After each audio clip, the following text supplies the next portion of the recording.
సభకు నమస్కారం.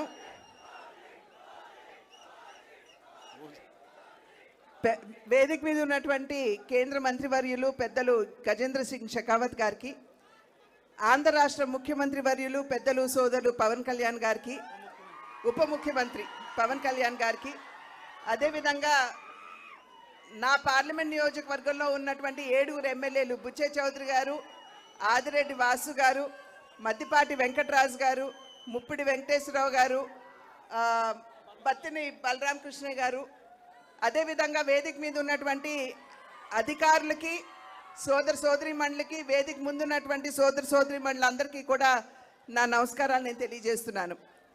2024 ఎన్నికల సందర్భంలో ప్రజల వద్దకి ఓటు వేసి ఆశీర్వదించమని చెప్పి అడగడానికి వచ్చినప్పుడు డబుల్ ఇంజిన్ సర్కార్ అంటే కేంద్రంలో రాష్ట్రంలో 2 చోట్ల కూడా ఎన్డీఏ కూటమి అధికారంలో ఉన్నట్లయితే అభివృద్ధి పరుగులు తీస్తుంది అని చెప్పి ఆనాడు మేము చెప్పడం జరిగింది. ప్రజలు విశ్వసించారు. డబుల్ ఇంజిన్ సర్కార్ కావాలనుకున్నారు. కేంద్రంలో ఎన్డీఏ కూటమిని, అదేవిధంగా రాష్ట్రంలో కూడా ఎన్డీఏ కూటమిని ఆశీర్వదించడం జరిగింది.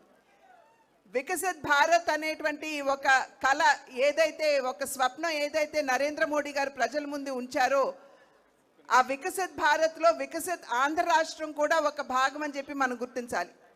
కనుక అన్ని విధాలా కూడా అధికారంలోకి వచ్చిన నాటి నుండి నేటి వరకు అమరావతి నిర్మాణం కావచ్చు, పోలవరం నిర్మాణం కావచ్చు, స్టీల్ ప్లాంట్ కావచ్చు, సౌత్ కోస్టల్ జోన్ కావచ్చు, రైల్వే జోన్ కావచ్చు, మరి ఎంఎన్ఆర్ఈజీఎస్ కింద పెద్ద ఎత్తున వనరులు రాష్ట్రానికి ఇచ్చి కావచ్చు, అన్ని విధాలా కూడా ఆంధ్ర రాష్ట్ర అభివృద్ధికి కేంద్రం తన సహకారాన్ని అందిస్తూనే ఉంది.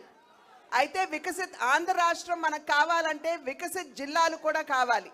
అంటే వికసిత్ రాజమహేంద్రవరం కూడా ఖచ్చితంగా వికసిత్ ఆంధ్రలో భాగం అని చెప్పి మనం గుర్తించాలి.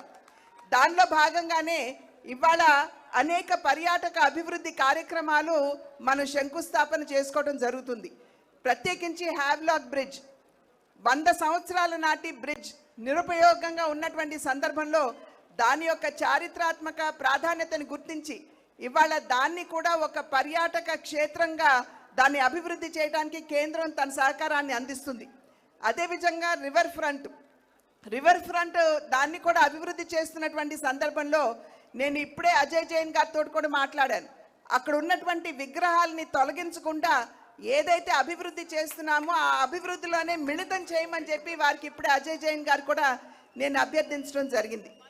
అదేవిధంగా హ్యావ్లాక్ బ్రిడ్జ్తో పాటుగా ఇవాళ పుష్కరాలకి సంబంధించి 2027వ సంవత్సరంలో ఏదైతే పుష్కరాలు మనం రాబోతుందో దాన్ని దృష్టిలో ఉంచుకునే ఇవాళ పుష్కర ఘాట్లో అఖండ గోదావరికి కూడా మనం శంకుస్థాపన చేసుకోవడం జరిగింది.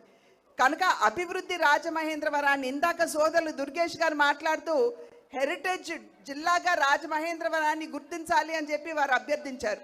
ప్రజలందరికీ గుర్తుండే ఉంటుంది. నేను పార్లమెంట్లో ఈ అంశాన్ని లేవనెత్తి రాజమహేంద్రవరాన్ని హెరిటేజ్ సిటీగా గుర్తించమని చెప్పి నేను ప్రత్యేకించి పార్లమెంట్లో నేను రేజ్ చేసినటువంటి అంశం.